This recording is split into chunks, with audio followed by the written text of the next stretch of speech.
The ACLU filed the first lawsuit challenging President Trump's executive order against birthright citizenship, which ended up being struck down by the Supreme Court yesterday. Good morning to you all. Anthony, I'll start with you since you brought the lawsuit. It was. Your reaction to the decision, number one, and then as we were just talking, the vote. Anything surprise you in there? Yeah, I mean, we're thrilled, obviously. This was a decisive win for our case, for our clients.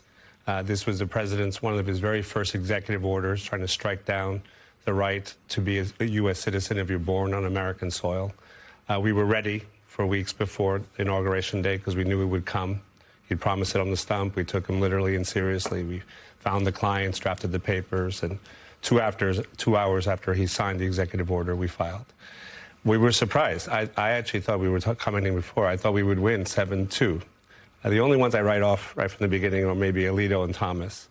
I thought maybe Gorsuch would be in play with this one. But still, 6-3 is definitive. I think the arguments broke down on both statutory and constitutional grounds. I'm sure we'll get into it. But in the end, it was a decisive win, and it locks it in now. The right to be a U.S. citizen if you're born here is firmly established in law and ratified by this court.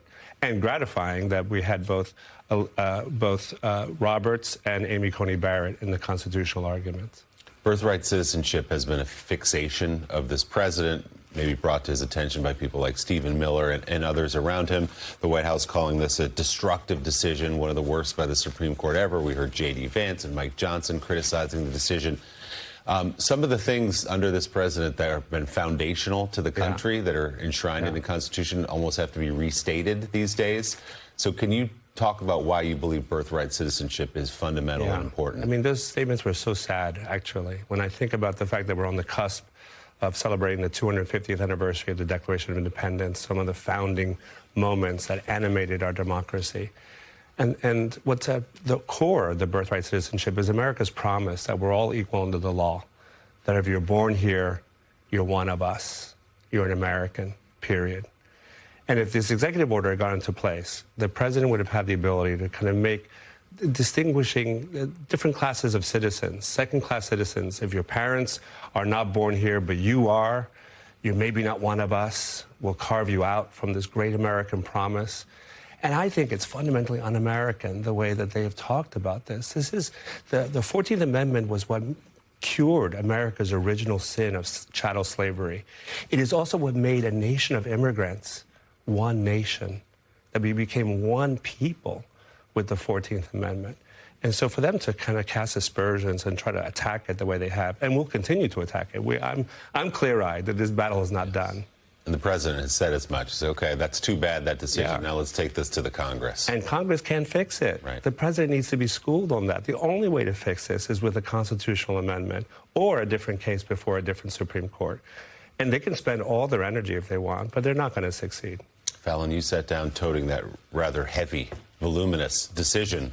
As you've covered this story so closely, anticipating which way the court might go, how it might vote, what do you read into it this morning? Yeah, I think the biggest surprise here was the way that Kavanaugh came down. We were saying earlier we thought this would be 7-2, 8-1. There was never any question about whether or not the Supreme Court would uphold birthright citizenship. It was just how and along what lines. And so the fact that you only have 5 justices who are upholding this on constitutional grounds on the 14th Amendment, and then you have Kavanaugh, this is a 6-3 decision, but we're kind of calling it a 5.5, 3.5 decision because of this Kavanaugh split, where he disagrees on the 14th Amendment grounds, but agrees that it is illegal on the statutory grounds, and sort of lays out a roadmap for how they could change this to overcome this and thus strike down birthright citizenship. So that was really surprising to me because it seemed highly likely that most of the court was going to side to uphold this. This has been around for a long time.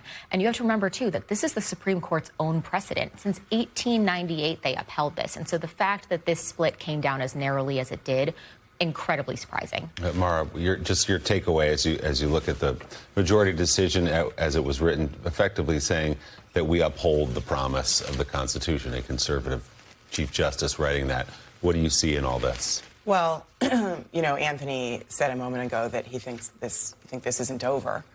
And as relieved as I was to see the decision yesterday, you know, knowing that we are only one vote potentially away, so that 5-4 split, where only 5 of the justices upheld birthright citizenship based on the 14th Amendment, we are only one vote away, potentially, from having birthright citizenship that was enshrined by the Civil War and by freed slaves and Frederick Douglass and Abraham Lincoln and President Grant.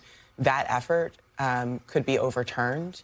And I wonder what is next and what you know about the movement on the other side, the conservative movement, which unfortunately, sadly, has been rallying around blood and soil nationalism, which is the idea that's, I think, quite sick and very anti-American, that, you know, we are a nation that is just ethnically white and everybody else doesn't get to be an American. I mean, what is next for them and what is their strategy? Because I think Americans should know. So I think it migrates from the courts and it migrates from a legal strategy, because I think ultimately this is locked and loaded for a good long while. It's unlikely that another Supreme Court case coming before it will have a different outcome, not with Chief Justice Roberts writing the majority opinion. They'll have to wait 10 or 20 years before they overturn a decision this quickly. But I think it migrates into the culture wars, into the body politic. It will become a rallying cry for their election. Certainly you will see efforts and that will be their core promise to their constituents to restore America's promise and to harken back to a day when America was great, i.e. more white.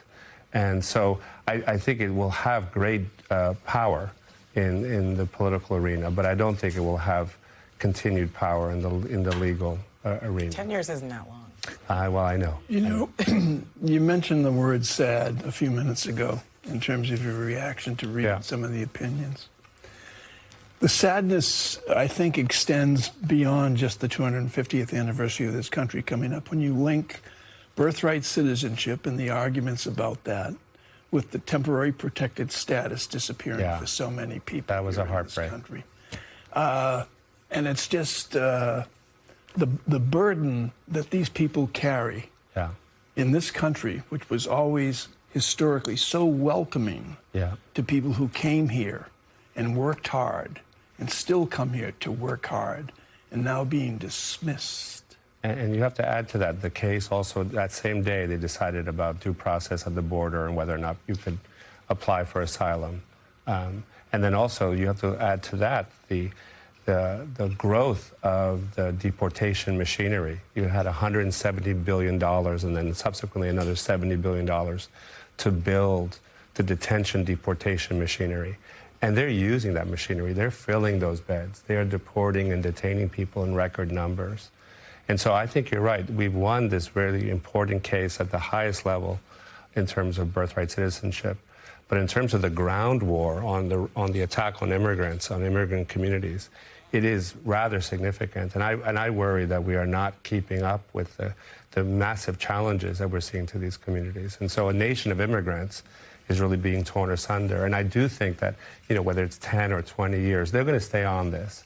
And so I think it's important for us to continue to have the conversation. I actually think it's very good for us to kind of talk about these first principles. I think it's important to take apart the Kavanaugh decision, because I think there are parts of it that had me, I have a law degree, and so I read it several times, and I still want to go back and kind of check it again a third time. I was most surprised at Justice Gorsuch. I was very disappointed. I thought for sure he might be in play on this one. And so thank God for Amy Coney Barrett and for Chief Justice Roberts.